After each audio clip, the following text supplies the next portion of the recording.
Hello, and welcome to Chapter 57 of the DC Alliance podcast. Uh, as always, I'm Travis, Travis underscore 156, and with me is Clay, fanboy Clay on Twitter. Clay, how you doing this evening? I'm doing pretty good, you know. I had a little bit of a crazy weekend, but other than that, today has been pretty nice, you know. Got to work early, got to leave early. Always like those days, you know. I'm sorry if you hear my dog in the background.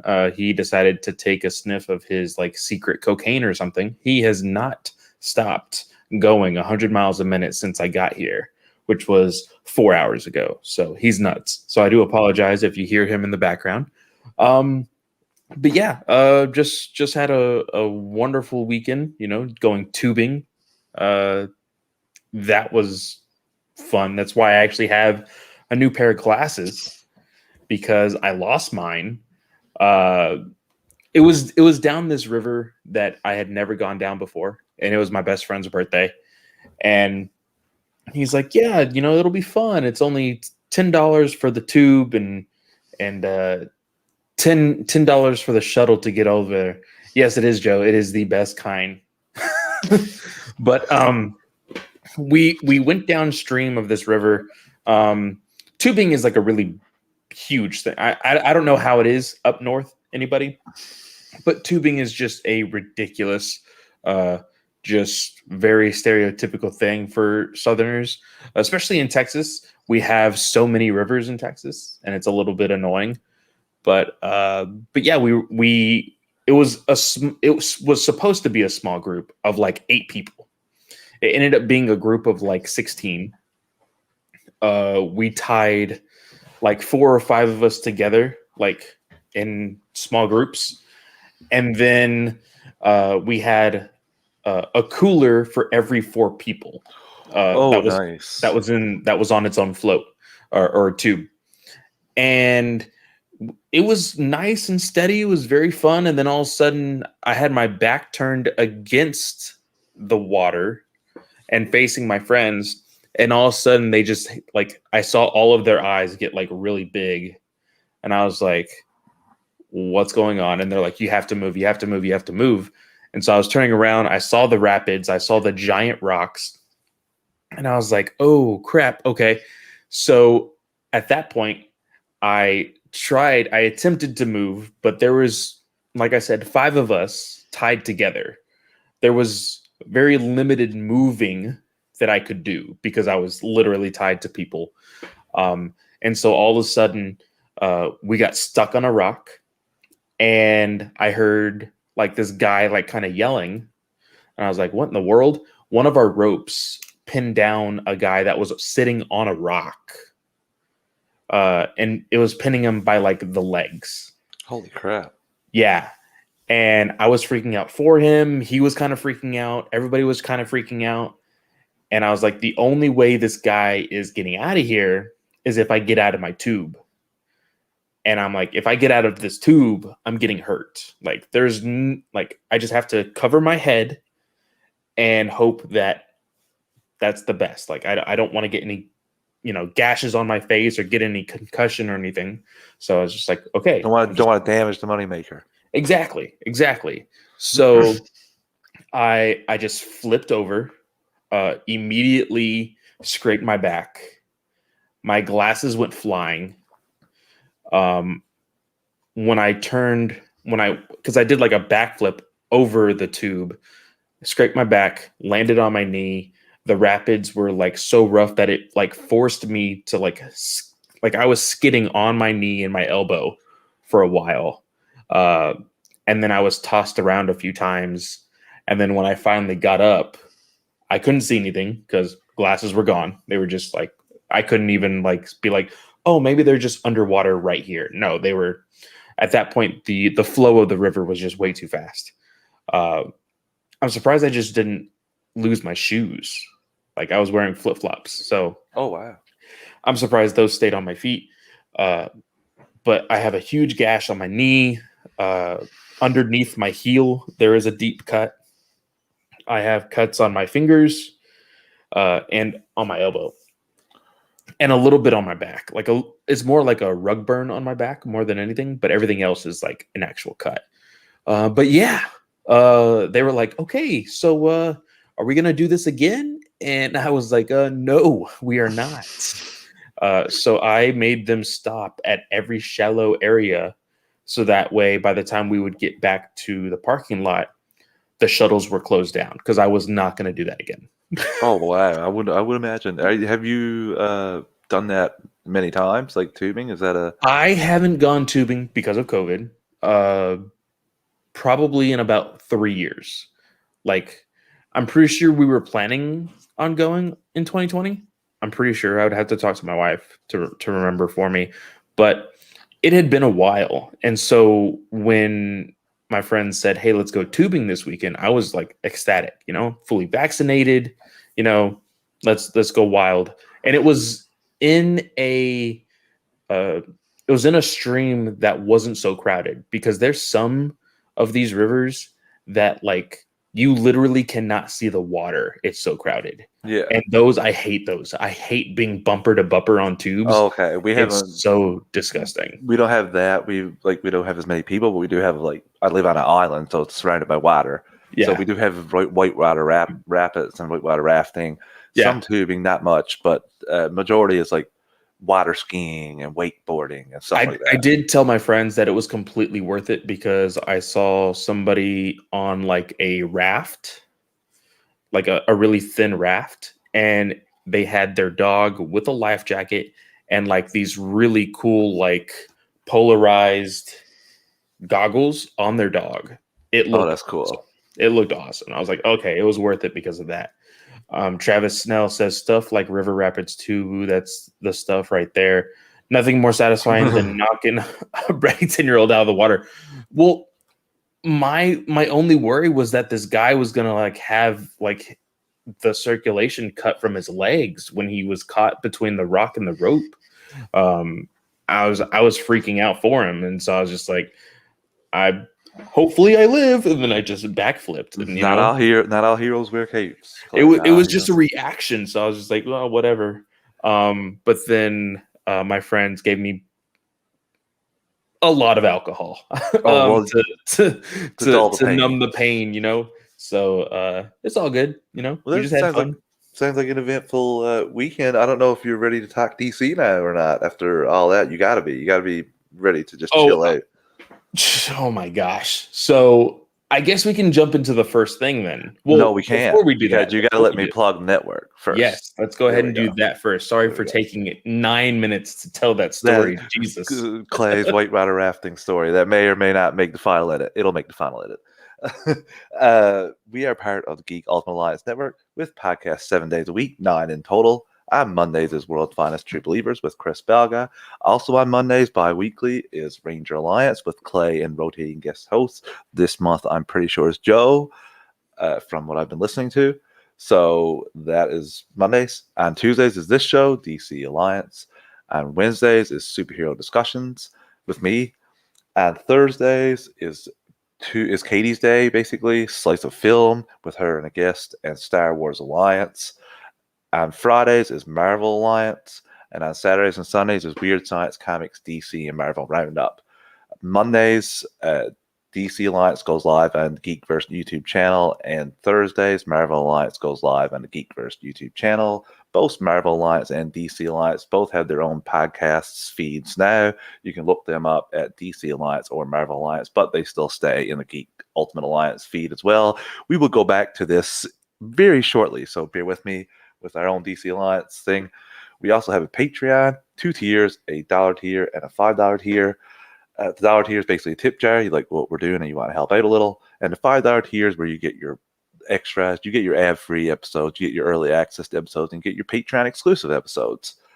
Like The Last Ronin with you, me, Chris, and Joe. I know the comic guys, the NWO comics, the Snell, like the Wolfpack, is going to review some DC and Marvel. I think is Marvel up next. I want to say you, Chris. We are still finding a date to do that, but I am pretty sure we are going to be talking Heroes Reborn still, whether that be the main story or just the tie-ins. It was a really hard flip on what everybody liked individually as far as the story goes. That story is kind of polarizing as far as the readers go. People love it, people hate it. So we will decide what exactly we will be talking about, as well as I just realized this week, Power Rangers is actually going to have a Patreon exclusive sometime in the future because of a release that's coming out this week called Power Rangers Unlimited. This is another tie-in to the current comics right now, and it is going to be featuring the Phantom Ranger, which is actually Snell's favorite Ranger. I did offer if he would like to join us. It is a tie-in, but it might actually be like its own little thing that you were still able to read just offhand. I believe it's $7.99 USD. Currently, I don't know what it would equal as far as Canadian dollars for Snell, but the offer still stands. So if you wanted to go ahead and jump on that, you're welcome to, Snell. And then everybody else, just look out on the Ranger Alliance Twitter feed, and we will announce that pretty soon. No Green Ranger. No Green Ranger. See, this is what happens with when Nathan tries to egg on Clay here. So, like I was saying before, we have our own podcast feed now, DC Alliance. So it's a little, I don't know, easier for us to get feedback. You can give it directly to us on our podcast app. So we had this idea. We're going to go from now until the end of Superman and Lois Season 1, which I'm pretty sure is August 15th, Clay. We're going to have a contest where all you need to do is rate and review our podcast on your podcast app of choice. Send us a DM if we don't acknowledge it here. And on August 15th, we're going to draw. You're going to have a choice. It'll be sent to you of 3 books. Superman Reborn. All these are hardcovers, by the way. Superman Reborn. I believe it's Superman The Truth is the next one. Before Truth. Yeah. Volume 1. And then The Final Days of Superman. Yes. So we are going to have that as a little treat for everybody who does join in on the reviewing of our podcast. Now, I will say, once you do the review, go ahead and DM either the show, me, or Travis with a screenshot of your review. So that way we know, hey, this is you. And then we will go check it out on whether it be Google or Apple or whatever. And we will tally you in for that drawing. And Joe, really hard down on time is fluid to us with this because a winner, whoever wins, I will be sending it from a small island in Canada, so it may take a few days to get. Well, I think he was responding to Chris. Chris was wondering why we were recording so early compared to what we usually do. Chris, it's because we are usually early inside the stream, and so we're just like, let's go ahead and get started because we cannot wait to talk to you guys. And plus, we have an offer that you and Brent really can't refuse because we heard some of you people talking smack on MA last week, talking all this crap about Titans. You don't understand, guys. I have a very short fuse for BS. And some of that BS is with Titans. And so sometimes I get the urge to just not watch the show. But just for you lovely folks, me and Travis have decided we are going to be reviewing every single episode of the next season. But yes, the final season, there is going to be season finale. Season finale. There are going to be 2 guest hosts, one being Chris and the other being Brent. Because I just want to say that was not going to be thrown out, but they were They started talking about Loki and Marvel Alliance after the challenge, and Chris made a little joke about Titans season finales being terrible, and Brent snickered. And you know what I thought? They don't want us to review Titans because it's DC content or because they want us to enjoy it. They want us to review this because they want us to be disappointed for a third time for a season finale. Oh, they want to see us be frustrated and angry. They're gonna hide behind, oh, we review every single episode of every single show. Well, I will be completely honest with my opinion. DC shows gotta suck sometimes. That is my opinion. I'm not talking to you, Travis. Yeah. This is my opinion. I have not seen a single episode of this season of Flash. I've only seen one episode of Batwoman. I have attempted to stay on track with Superman and Lois.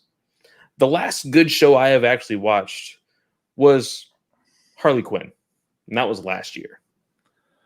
So I'm just going to say, if you guys want to laugh and play and everything else, then you're going to have to laugh and play with us on the season finale of Titans. So I think that's only fair. I think just because of the jokes and snickering, I was like, oh, you guys just want us to review something that you think it's going to be terrible. But I also want to say there's Superboy on there. So, yeah, Brent, we'll put your butt there. And then Chris, there's DC content, we'll put your butt there. So if it's terrible, I guess you'll get to suffer with us from that. But I have high hopes, Clay. I'm not as negative as you. Now, I'm a little out on the DCCW, so I can't. If you want to rag on DCCW, I mean, I'll jump with you for Flash, but I need to catch up on some other things. But the Superman and Lois is what I'm really excited about. I'm 4 episodes in. I've been listening to a lot of podcasts. With my new job, I have a full 8 hours where I can just listen to whatever nowadays. And I've heard, not going to name them, I've heard several people talk about how most podcasts nowadays are just all about the negative. And I will say, I'm not trying to be negative. I'm just saying a lot of the content requires a negative response because of how bad it is. So that is just me. I love DC like a stupid amount. Sorry. So is there a conversation going on right now in our chat right now? Just about leg belts. It's just okay. Leg belt nonsense. So and I will say, and I don't have to defend myself, but I'm going to go ahead and say it. I jumped on to DC Alliance because I love DC content. Superman is my favorite character in comics in general. But I'm not going to fake the funk if something is bad and if something doesn't rub me the right way. So we have decided, I think, as a collective, that we aren't reviewing every DC CW show because they haven't been great. I don't even think it's because of that, to be honest with you, Clay. It's because we can't catch up to it, and it's not good enough to catch up. It's not good enough. But that's what I mean. That's what I mean. If every single episode was amazing and we would be like, man, we have to find a way to talk about these shows, we would. But we're not going to, because I don't want to waste my time on something that I'm just going to crap all over. And that's what I was trying to do with Titans. But yes, peer pressure, Chris. Yes, you are peer pressuring me and holding my hands behind my back on this. We will watch the show. Snell says, to be clear. You missed the one above that. He's saying we're going to get the 98 Bull Spike if they come on to review. And well, I'll actually give him some credit. He took the third of the three for the big three. So, props to you there. Humility. I like it. Clay, that's fine. Like, I'm not a fan of Flash. I wouldn't really want to talk about Flash, but like I was having a chat with Brent, I want to say yesterday or the day before about I watched Legends, like the first episode of Legends, and honestly, I wanted to dive off the balcony there. I did not enjoy it. And so I went to episode 4 of Superman and Lois and completely enjoyed it. And I was like, okay, I think I know where I'm going to focus on first, and I don't know if I'm going to get through those other things. Nathan, I will say this: I will jump off my balcony before I let that happen. I watched all the way up until Harley farted in the Batmobile, and I turned that movie off. Brent, I am watching Superman and Lois every single week. It is good. I will say it is not as good as the first episodes, to be completely honest. This one storyline that they're doing. And I feel like we should talk about the entire series as a whole, maybe afterward, see things that we liked, things that we didn't like. So to avoid spoilers, there is just one story that is going on right now that kind of makes me roll my eyes. But we will talk about it when the season ends. Yes, and like I said earlier, rate and review on DC Alliance, and you'll get your choice of 3. Yes. So let's get into the actual. Actually, going to do the first ad break because we'll do the first ad break, listeners. We don't pick the ads or the volume, so we're going to give you a quick 3 count and let you adjust your volume, and we'll be back shortly. 3, 2, 1, and we're back. Okay, Clay, let's actually get into some news now. First on the docket, of course, is the Suicide Squad trailer. Yeah, let me go ahead. I'm going to go ahead and we will bring that up and we will watch it together. Of course, we will not be showing any volume. Later, Brent and Nathan. And Nathan, all you have to do is rate and review the DC Alliance podcast on your podcast app of choice. Just send us a screenshot of it, and your name will be put in. We're doing a random draw on the 15th of August at a live show. So, yeah, that'll be when that is. So that's how you can do that. All right. So before we play that too, Clay, I gotta say the whole. I guess I'm blocking the right people because I saw very little of the outrage about Superman taking a bullet and being put in the ICU. I, for one, the only thing that I was questionable on when I heard this earlier was James Gunn said take him down or take him out, one of the two. I just didn't want an off-screen death for Superman, and you know how dirty they've done Henry Cavill. But this is completely fine. This builds some backstory for Bloodsport, and I'm fine with that. Like, he's in the ICU. If anybody has any issues with that, go watch 5 episodes in a row of Superman the Animated Series. That dude, Superman, is an idiot. Superman goes and hits people and then poses, just stands like this a lot of the time, gets shot a lot. So it's very easy for me to see him get the drop on and get a kryptonite bullet shot into him very easily. So, spoiler alert on our talk that we're going to be talking about when the season's over. That's probably one other thing that I hate about that show. Superman has been shot with kryptonite at least 1 billion times by like the 10th episode, and it's super annoying. Anyway, this whole debate on whether I almost called him Deadshot, freaking Bloodsport is, taking Superman to the ICU due to his kryptonite bullet fiasco. It is comic book accurate, and I am not saying that as a comic book gatekeeper. I am saying that, hey, there is evidence that this has there is a legitimate reason why James Gunn would do this in his movie. This isn't like James Gunn doesn't care about your petty little, I love Zack Snyder and I'm gonna I love him and I just wish that he would make every movie in the world. And it is so freaking stupid the way these people think about Zack Snyder. I love Zack Snyder as a movie maker. He is not making DC films at this time. Out of sight, out of mind. Sorry, that's just how I am. If Samesies, I've only watched me DC. For it, my name right there on the video, Fanboy Clay, right there. You can DM me, send me any message, do whatever you want. Clay's turn full heel.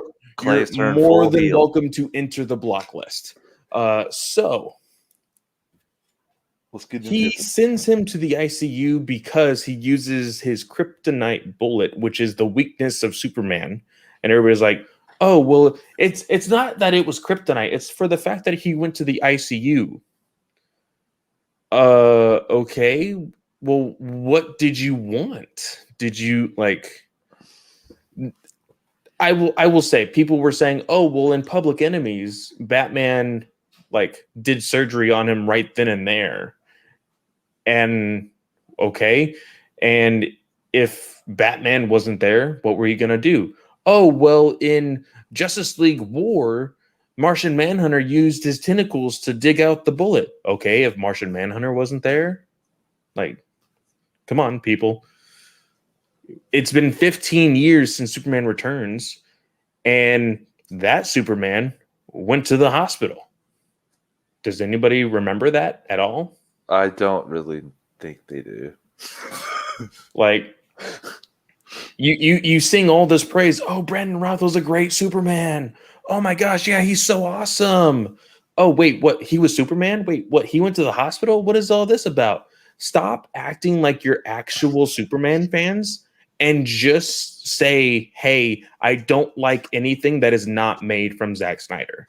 We know that, Clay. They're just If never you going to say admit it, that. They're not going to no. say that. They're never going to say that. That's the delusional part of them. They'll But never. that's the No, issue that I have. no, So you what already is wrong answered with it, though. saying that? What is No, wrong with saying that? Because they're not going, Clay. They're not going to. You answered your question way before that. Blacklist. That's all. You can't reason with them. You think they're going to come to some epiphany? Oh, I was wrong. I was an idiot. I was a crazy person.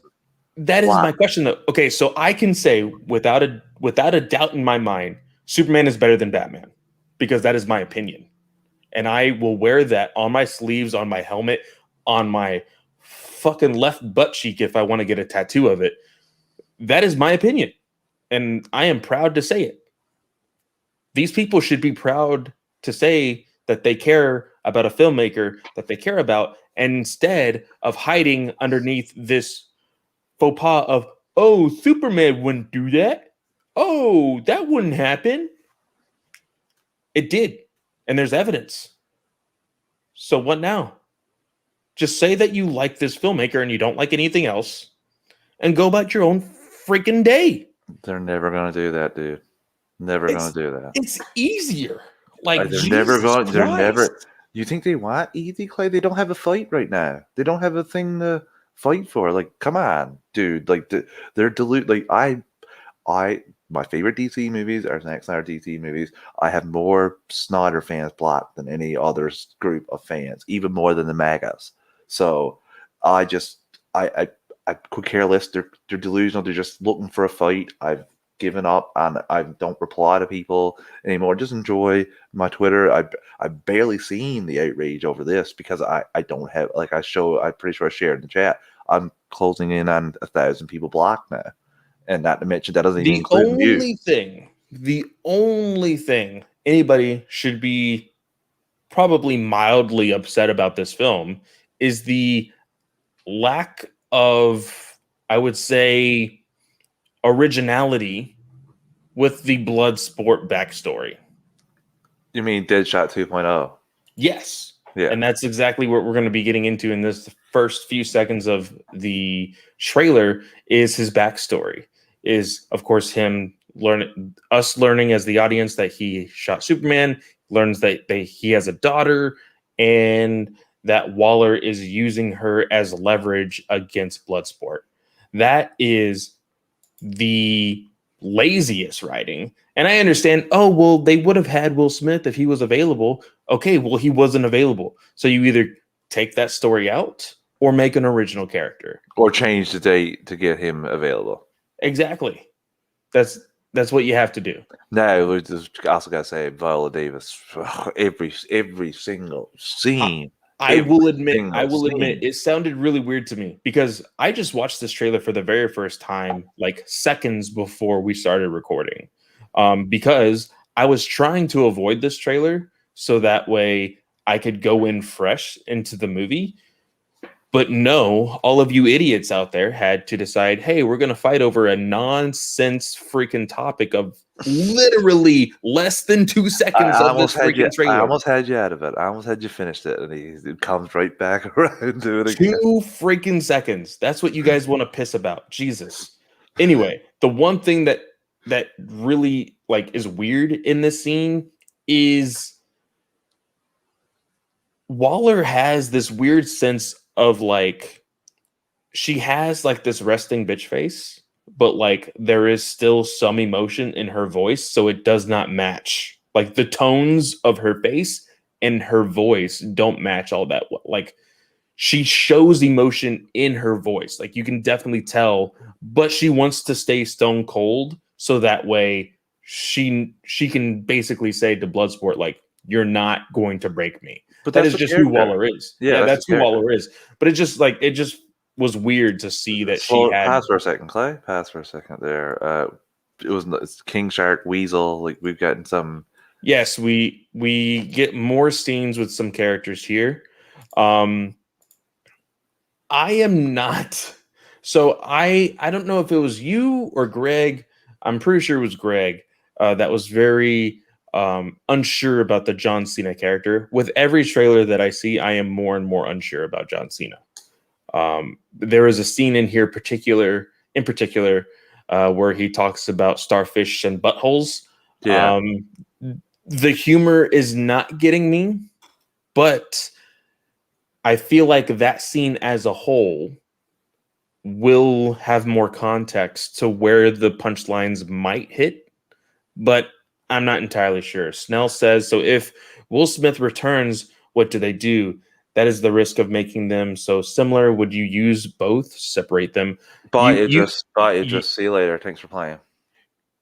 I would say I don't know. I don't know. They're both huge. They're both big stars. Yeah, but Um, one's character already has a backstory of a full movie, and basically where he was one of two main stars of that movie. So I feel like Yeah, but you just here is see because this is going to be a very weird conversation with general audience members because general audience members we've gone through this before.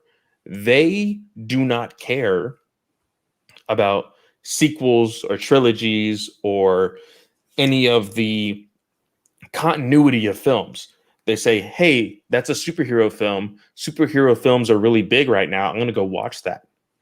When they see from the director of Guardians of the Galaxy, they're going to see this movie. And then they're going to remember, oh, Suicide Squad. Wasn't there one with like Jared Leto and the Joker and Harley Quinn? Oh, Harley Quinn's there. Oh, was it Will Smith in here? Oh, why isn't that Will Smith? So they'll probably attach themselves to Will Smith because it was a character prior. But because Idris is fresh on their mind due to this movie, I wouldn't be surprised if DC decided going forward, if there was another Suicide Squad film, that they go with Idris and Bloodsport, and they just push Deadshot to the wayside. the blasphemy for Will Smith as a megastar. No, I just said they're both big stars. I'm just saying because of the relevance of Idris being so fresh in people's minds, they may just push Will Smith to the wayside. That has nothing to do with his character or how big of a star I he don't think they is. do that. He was the best part. He was one of the best characters in the original movie. Like I just feel like that. Yeah, but Who who's is going to Will be Smith? I will tell you right now, Will Smith is not going to be the biggest star in this movie. Who would be bigger than Will Smith in this movie? Everybody, because Will Smith isn't in this movie. You just said if he was in this movie, he wouldn't have been the biggest. I said Will Smith is not a big star in this movie. Oh well, yeah, but he's not in the movie because of scheduling Exactly. conflicts. But but I don't you're saying because they saw Idris Elba first, he'll be fresh in the eyes. Because they see Idris Elba now. Like if there is a sequel to this movie due to this exploding and making bukus of money, post-COVID bukus, whatever that may be, they're gonna say, "Hey, Gunn, we want you back for another movie." Gunn, I think, will go ahead and use the characters that he has used if Idris even lives. That's what I was going to say. He might be killed. Sacrifice himself for that girl. I was going to say maybe he dies, and then they're like, "Nah, Will Smith can come back." I just think that you're just ruling out a little bit of like that movie, regardless of critical response, was like that is also million. Elba cost less too. when which you're is making, talk to me when we see the box office for this. Where Idris Elba is one of the main people. Talk to me when we see the box office for this. I'm really interested in seeing that and the views with HBO Max. I know it's a dual thing. Talk to me when we see that because for as much as the Suicide Squad gets crapped on, the original one, it made $749 million and didn't get into China. So it would have made probably 800 million if it got into China. So I know it's it I know is it's the different time. only DCEU film to win an Oscar. There you go. But that's for So. that's for but that was cut up like with the trailer company. So I'm just super interested in Yeah, seeing this. so it says, do you see Gunn coming back if this makes box office WB ones? Based on his comments, he really had an awesome time. I think that I almost caught myself. I was about to say if WB was smart. That's hilarious. If Gunn wants to, I think he will. I think that Gunn very much has the background, not only with Marvel, but just with his knowledge and his filmmaking, that if I want to keep making money, sure, why not? Like, because that's another thing. I think there's so many people that still have this mentality of superhero films, meh. Like, no one I, cares. It's a I job.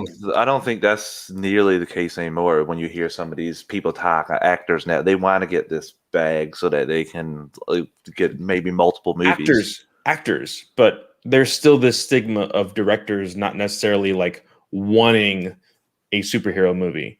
Um, I Maybe the think old school ones, yeah. I think Gunn will come back if offered. Uh, I would honestly want him to like try something else, not necessarily like. And honestly, he was able to write the script or at least the layout for the Peacekeeper, right? Peacekeeper. I can't Peacekeeper. remember. Peacekeeper series really fast. Maybe TV is where he shines. So if that's the case, Peacemaker, sorry. maybe he's on streaming and just doing DC shows, which I wouldn't have a problem with. With his type of, like I said, genre, what he loves, I think HBO Max or whatever it will be, what is it? Warner Brothers Discovery will be better for his type of filmmaking. But Ratcatcher, there's so many parts in here that have moments where I'm like, oh man, that character's gonna die. Oh yeah, I never know. I'm so curious. Except for Harley, I don't think Harley's died. So this is the scene where we see most of the cast, I think, or a good chunk of the cast. I think this is the first mission. And I think like half of this crew is gonna die. Oh, for sure. Very interesting. I think we should do some sort of. Oh my god. I know. I'm pretty confident a couple like Pete Davidson's character is gone. Nathan Fillion's character is gone. Like those are characters that I think Nathan Fillion's gonna die. Shoot. A lot of people don't think so, but I think Boomerang's gonna die. I know that's it's weird to say, but I genuinely think that Boomerang's gonna die. There's some people that want Harley Quinn to die, and I think that would be absolutely hilarious. There's no chance that Cash Cow is getting killed. I mean, remember multiverse. What's that, Vince McMahon? What's that, Vince McMahon? No chance. Yeah, Vince McMahon's music's playing right now, Clay. There's no chance that happens.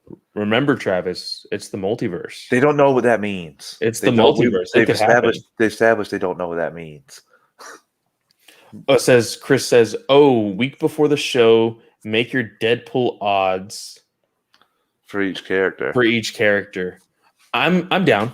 Yeah, I think that would be be really fun. You know what? What we could do is, and I wouldn't mind having it posted on the YouTube channel either.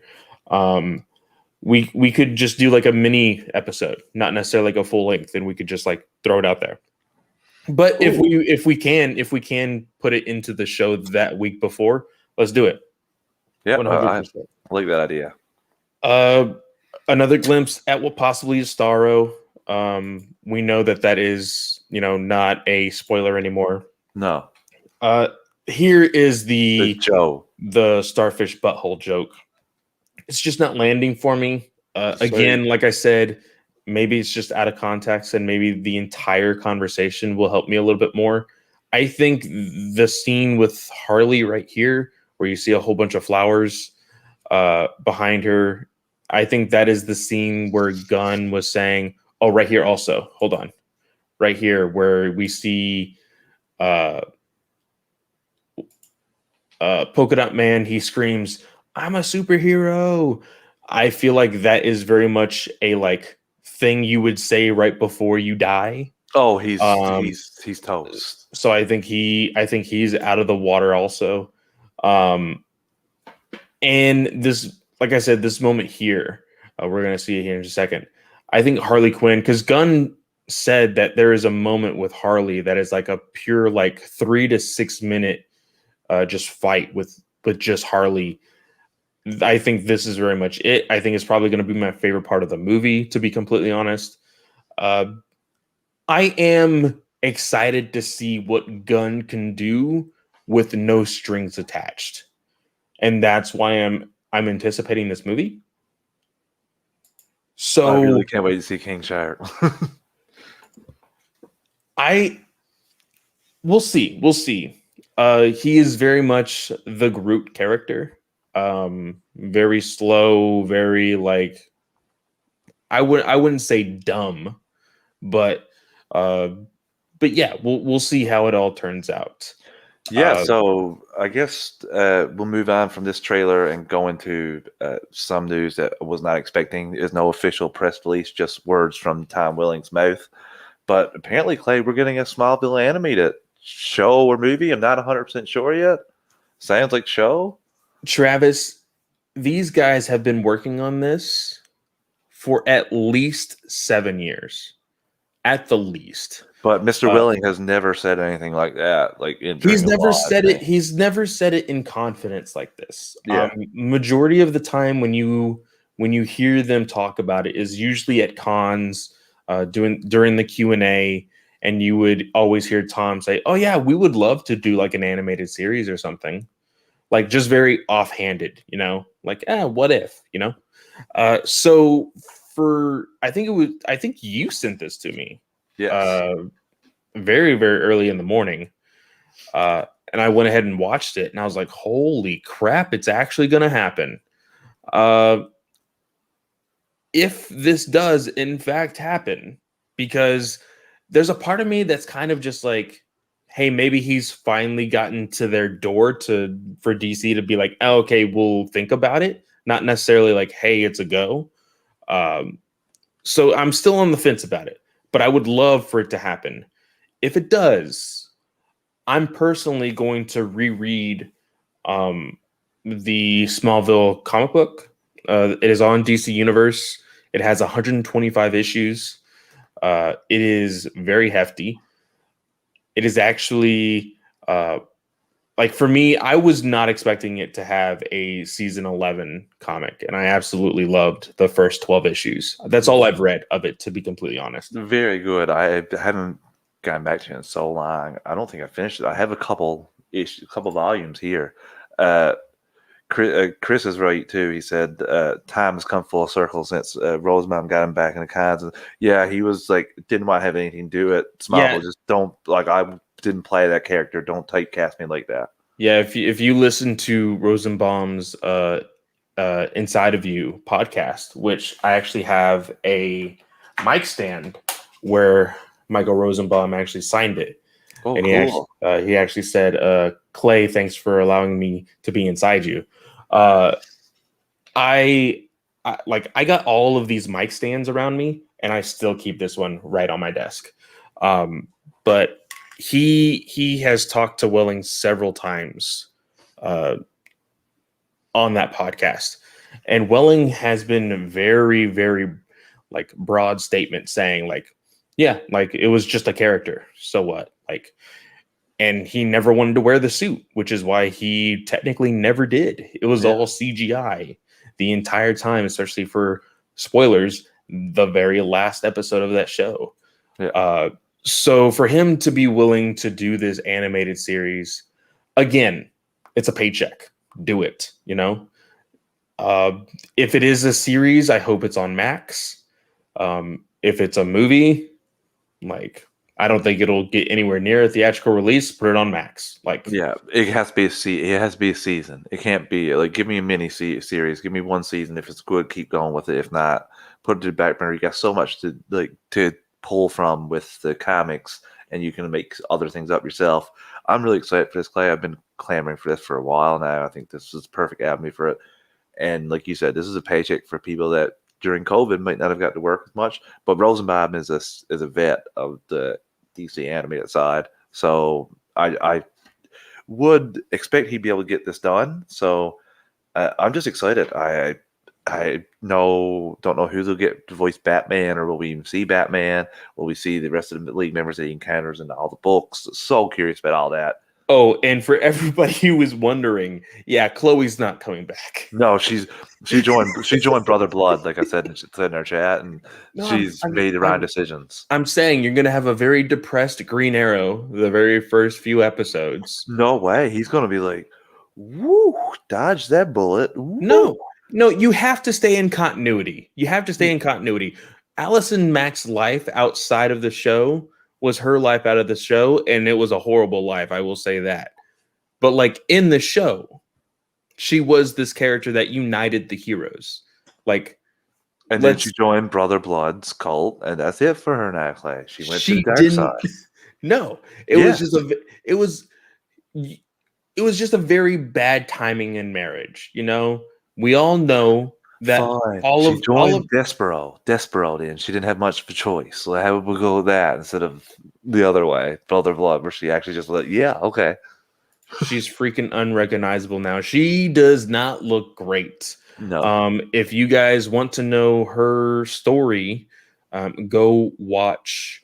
I believe it is The Vow on HBO Max. It is a very, very intense docuseries about NXIVM and all of that cult. Me and my wife watched it last year during the shutdown, and I believe part 2 should be coming out pretty soon. She's now being sentenced any day now.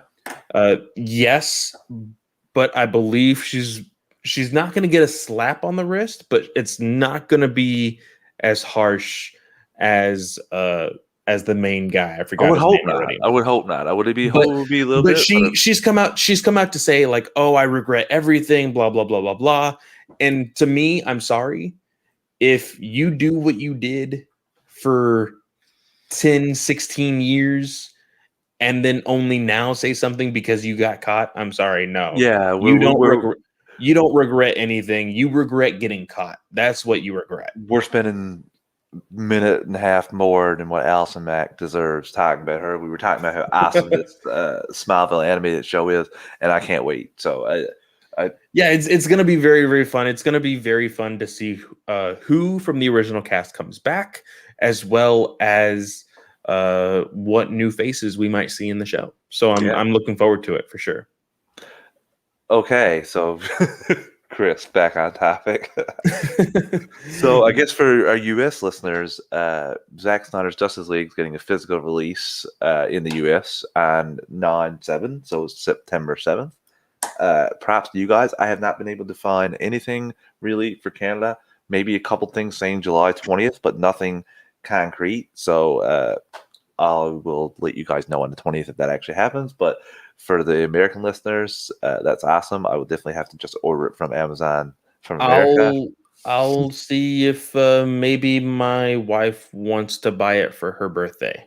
Because like I said, buying Zack Snyder's Justice League is still giving money to WB.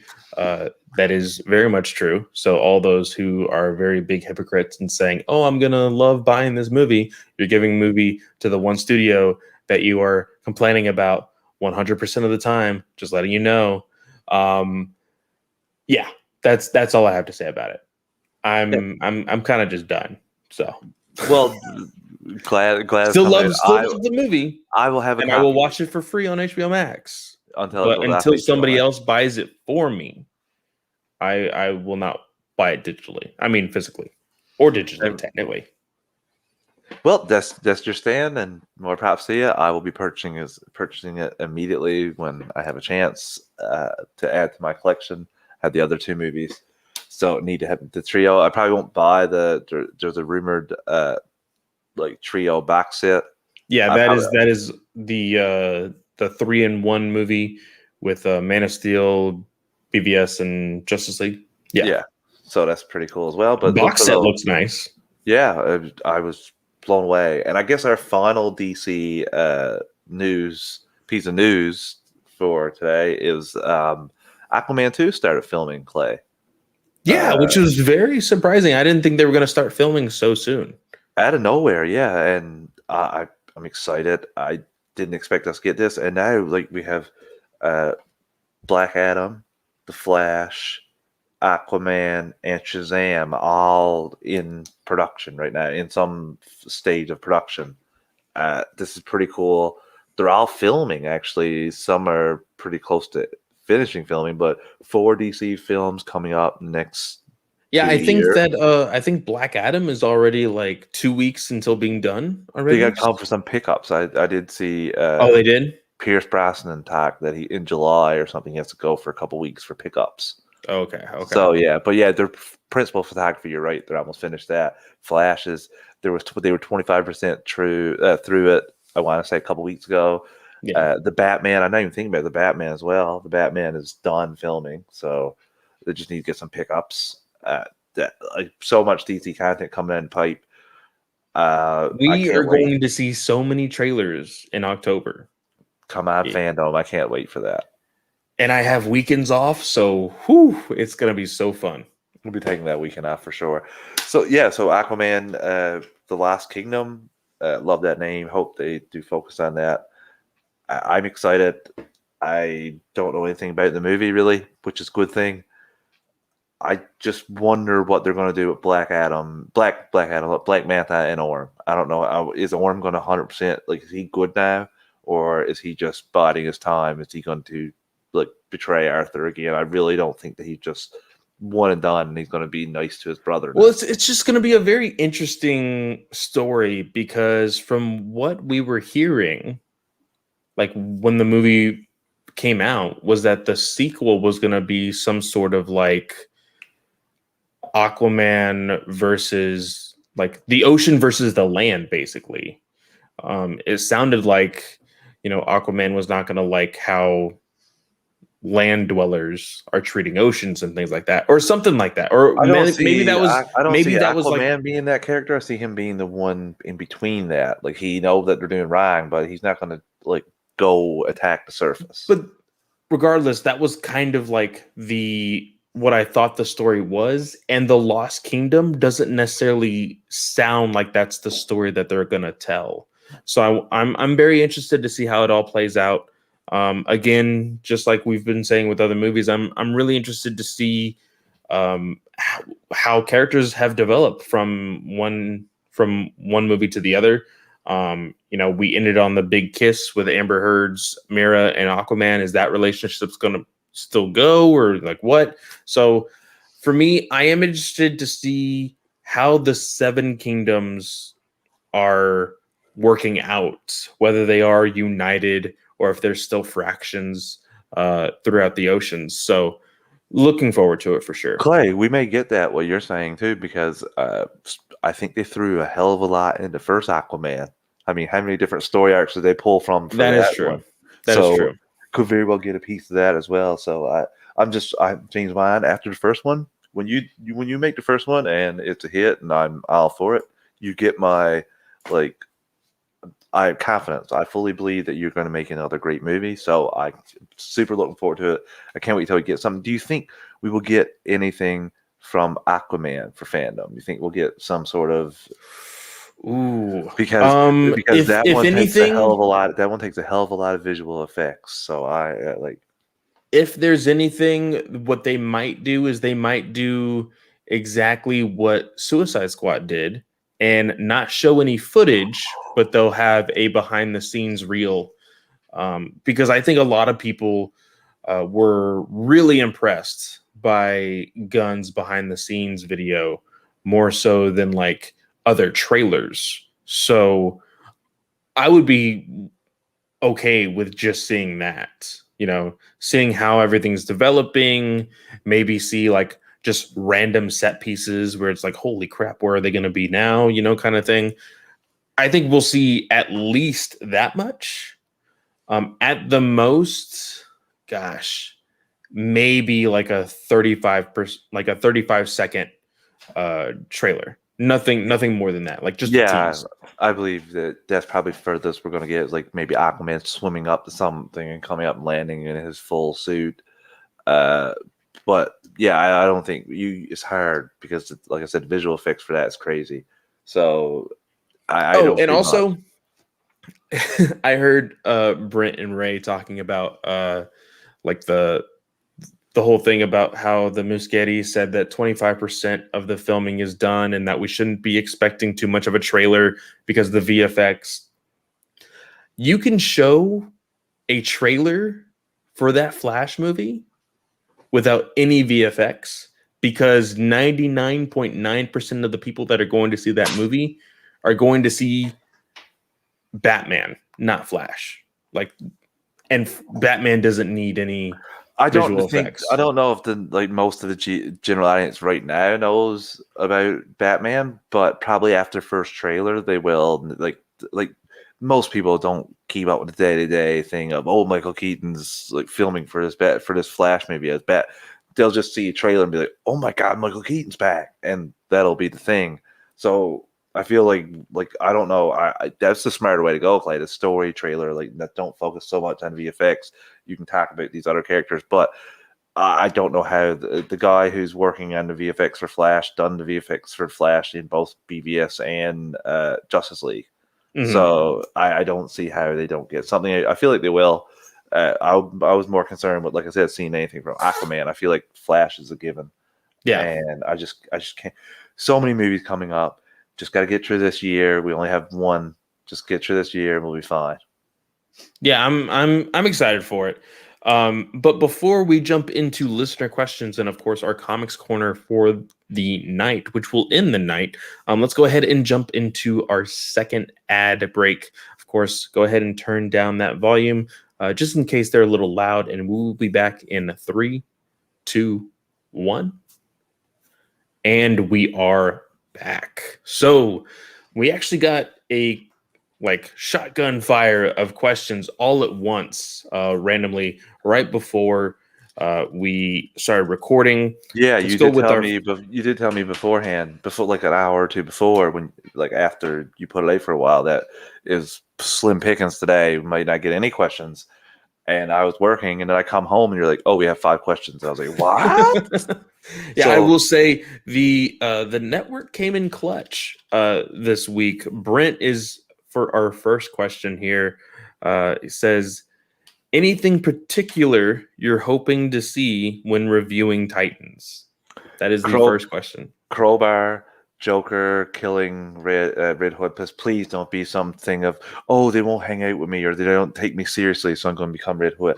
I don't want to see that. So please, like I'll go with something if Scarecrow's the fault of it, but just don't have it as they don't want me around. I'm feeling sad. I'm going to be Red Hood. Like please have some consequence and circumstance. It looks like it's going to be, but that is something I really want to see. Some awesome Nightwing fighting scenes. That's just on my bucket list. I want to see more of that suit and more Superboy and the team working together. But the number one thing, Clay, the number one thing. No, Chris, it's not more Batman in the shadow shots, but I'll even prefer that to no Batman shots. Beast Boy better transform into something other than a goddamn tiger this season. So help me Well, God. You this can is easily say that the experiments they did on him unlocked it, and now he can do it. That's how you pass it off. HBO Max, you better put the money into it to do it. I'm gonna be so goddamn disappointed if he's just a tiger for this full season again. Like terribly disappointed.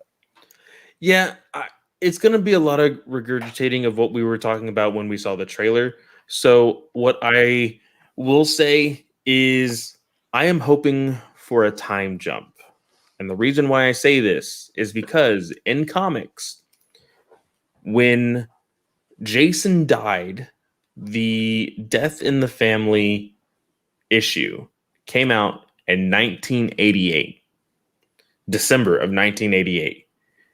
We didn't see Tim Drake until 1989, but then we didn't see Tim Drake as Robin until 1990.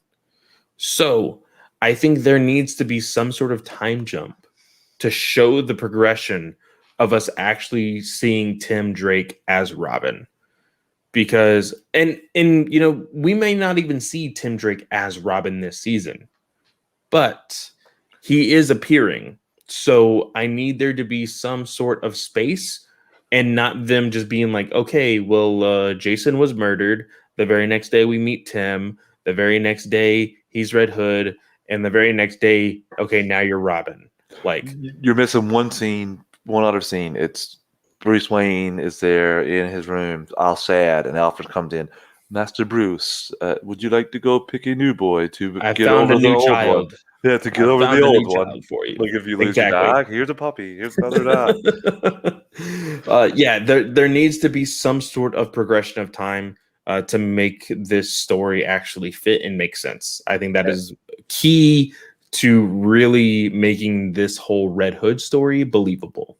And also, we're not even going to say anything about season finale because they know they have to stick this one. Exactly. Yeah. So the second question is from Snell. He says, with the Smallville news, what DC movie or TV show would you like an animated continuation of? Well, you know the one I could say, but I won't say that one because it's too easy for me. Oh, it crossed my mind. I'm just like, it's too easy. Like everybody has already mentioned it, so no, I wouldn't choose that one. I'm not saying Arrow. I would go with the Flash '90s TV show. Give me one season of that. Okay, John Wesley Shipp coming back to voice the Flash. Mark Hamill. Very nice. So I'm going to choose one that's easy money for DC and for HBO Max. I'm going to say Swamp Thing. You canceled the show. Why not make it cheaper and into an animated series? Boom, right there. Swamp Thing.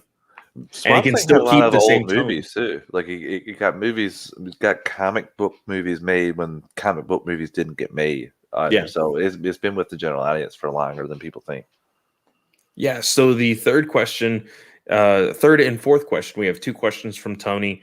One question is, if DC's next 3 animated films were motion comics, what are the next 3 films? So are you familiar with motion comics? Yes. Okay. And I would have like you were thinking like Astonishing X-Men, like there's a couple X-Men ones. Like I honestly, like I know I just reviewed it, but I would have wanted the Long Halloween. I think that lends itself if you don't say anything on it. I have not seen it yet. I'm gonna purchase it on payday, which is not this Friday, next Friday. Okay, let me rephrase it. If it's a straight adaptation of the book, I think that animation style would work perfectly. Okay, that's all I'll say. I don't think that'll do anything, but that's one. I would do Kingdom Come as another one. I think that could be a good one. And I'm trying to remember the story now where Batman's locked up in Arkham, and I can't remember it now.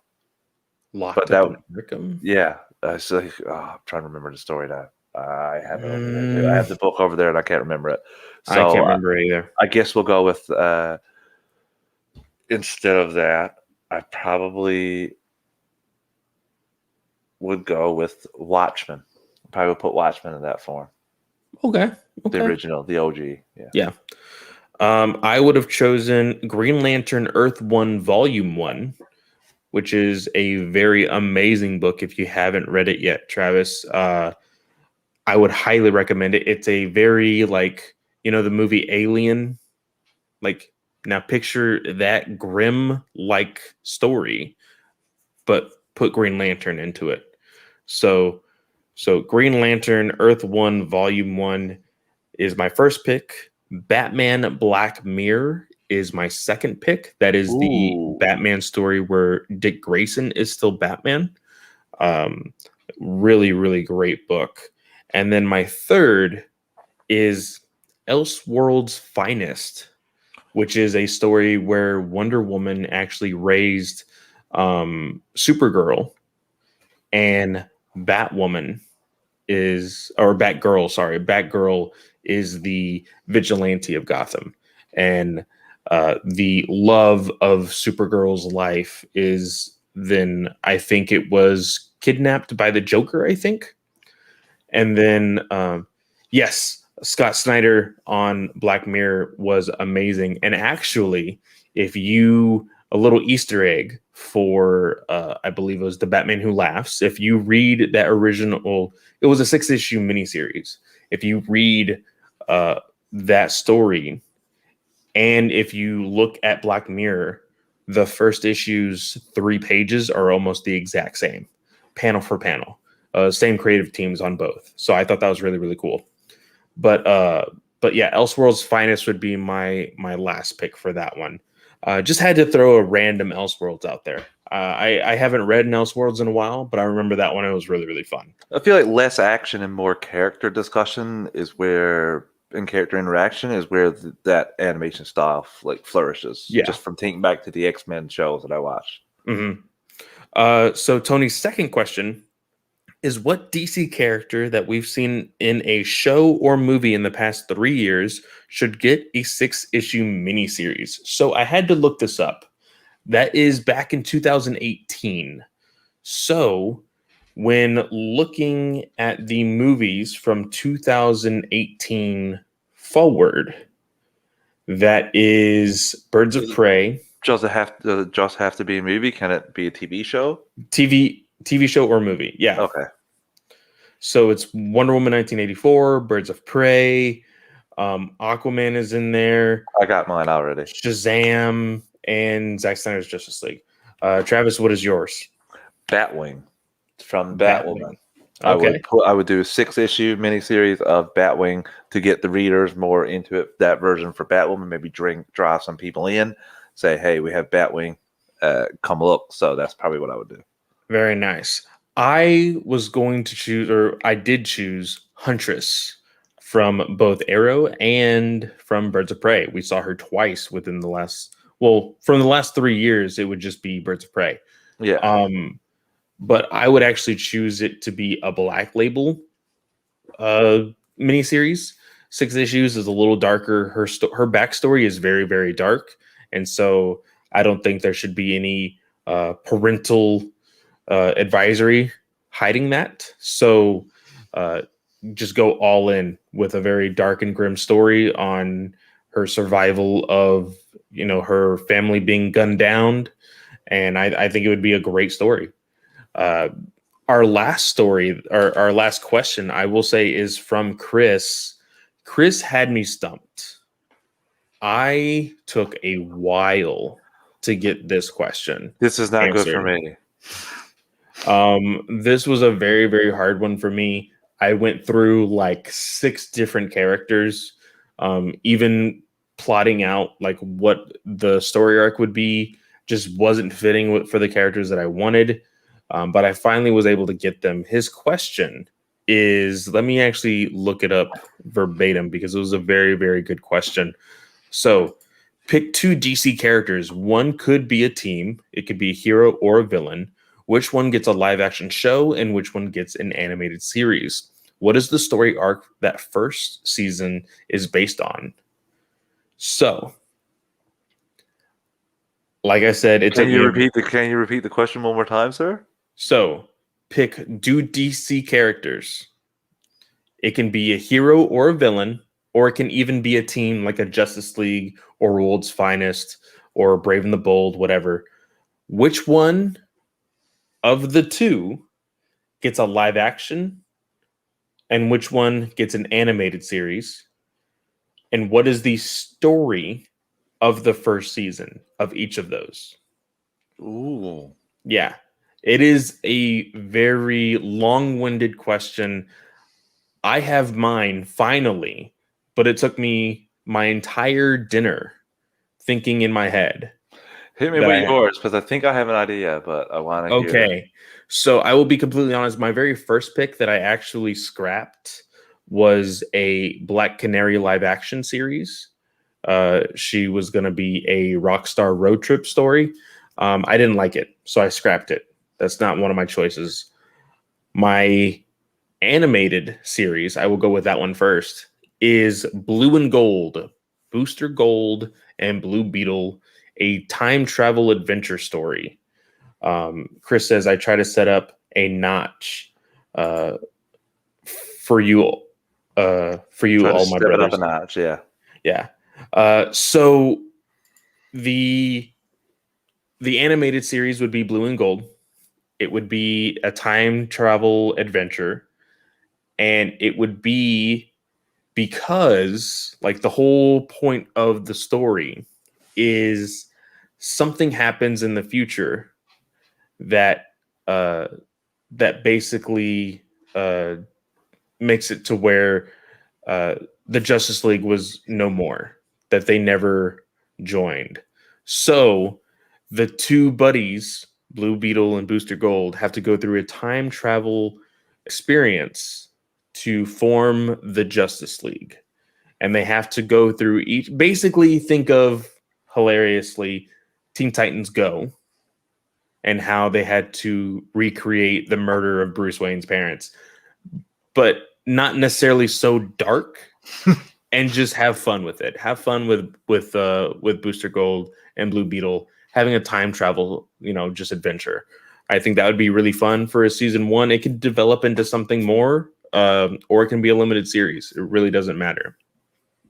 My live action, again, this took a very long time, and I think I finally figured it out. Especially with these shows starting to have a little bit more of a budget, starting to really be on streaming services, they could really push out the money for a show like this. I had to go with the Legion of Superheroes. And the reason why is I was just recently listening to a podcast talking about the Legion and how it got so muddled and so messed with at a point to where the continuity of a Legion of Superheroes is for every writer to be like, hey, it's complicated, let's just make it more complicated.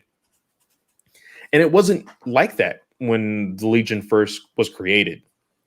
It was a solidified idea with like a very large amount of cast of characters, and they were just like Justice League Unlimited basically, but they, just were, galaxies wide and universe wide, and they were, protectors of the universe.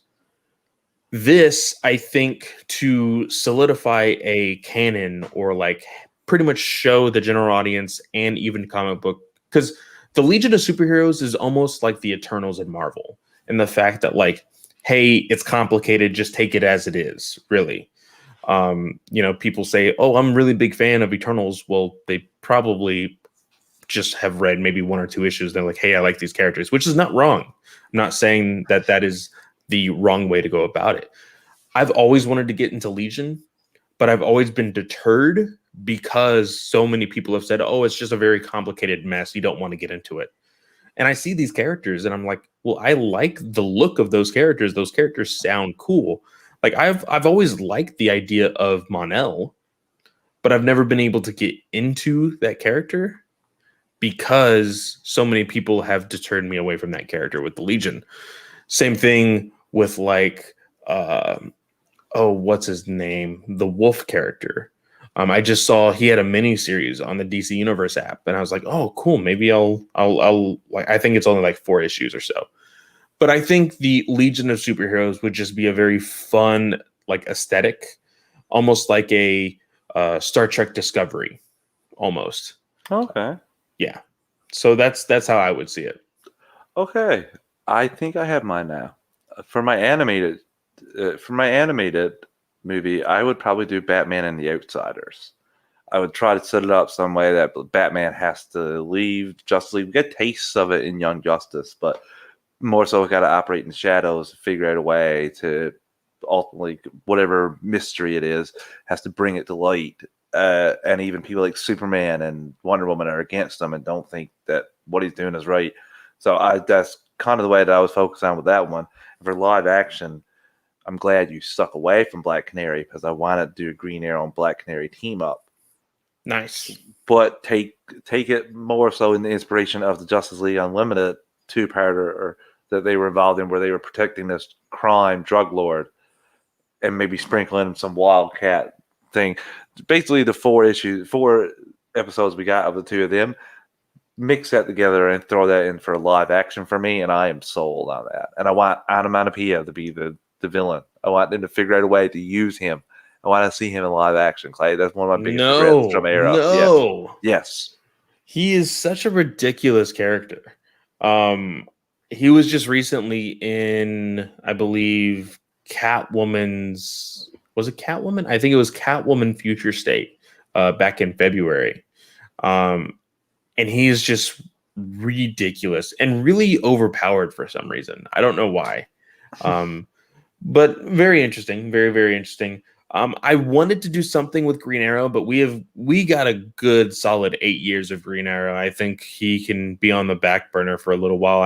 He is in my top 5 of superheroes at DC, and I would love a movie, but I just don't think DC and unfortunately WB is ready to even attempt something like that. It's simple, and they're just simple-minded and can't think that easy.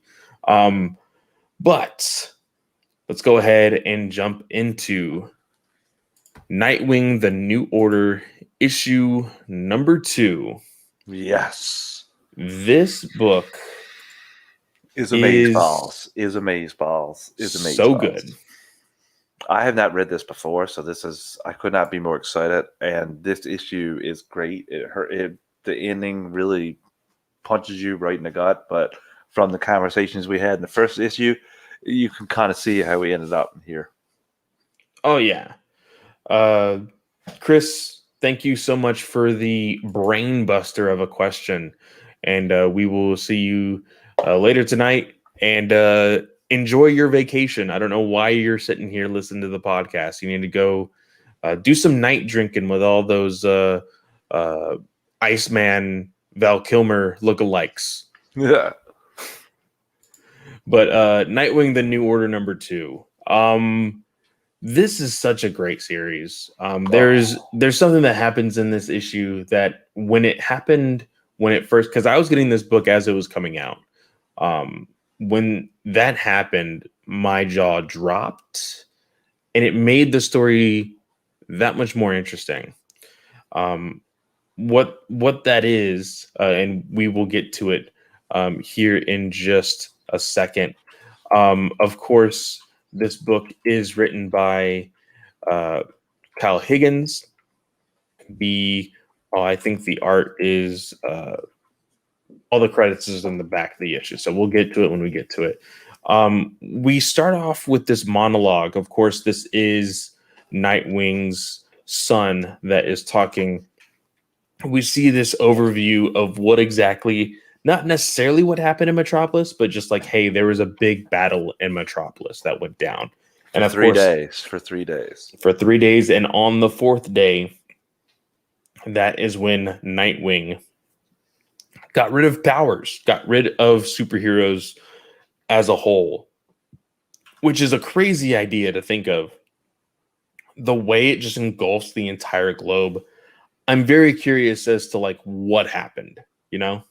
Yeah. And I'm saying that as if I haven't read this story. But I am curious as to what happened. It's so good because even when you are looking at this fight, it is massive. You see Gorilla Grodd, you see Flash, you see Doomsday, you see Shazam, Gigantus, freaking Hawkman. There's so many people. Green Lantern, Sinestro, Cheetah, Wonder Woman. It's literally everybody that is just fighting to the death, basically, in Metropolis.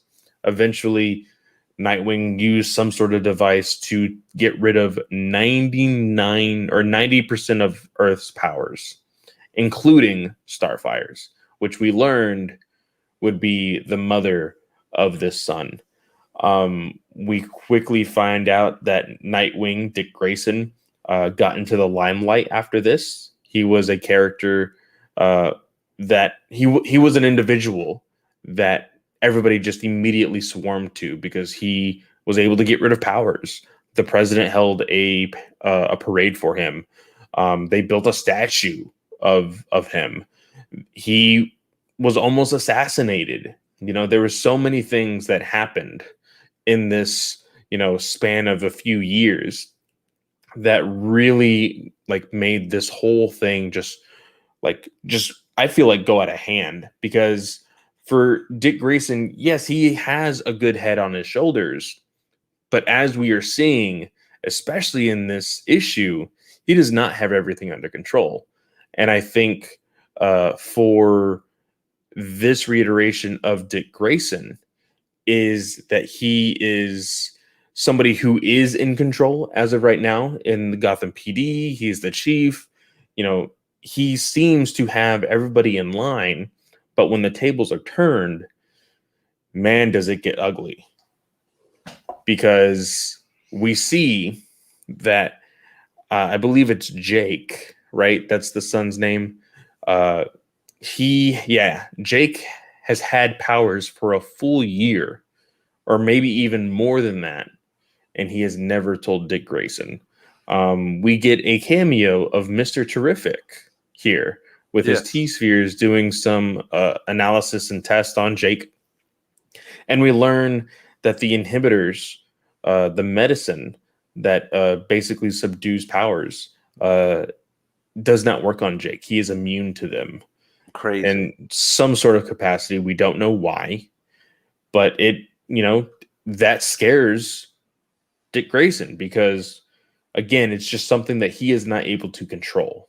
Well, not only that, he has the protocols in place, so he knows what they're supposed to do when the inhibitors don't work out of meta. Exactly, and that's the conversation that we have with Alfred and him when they get home. Yeah.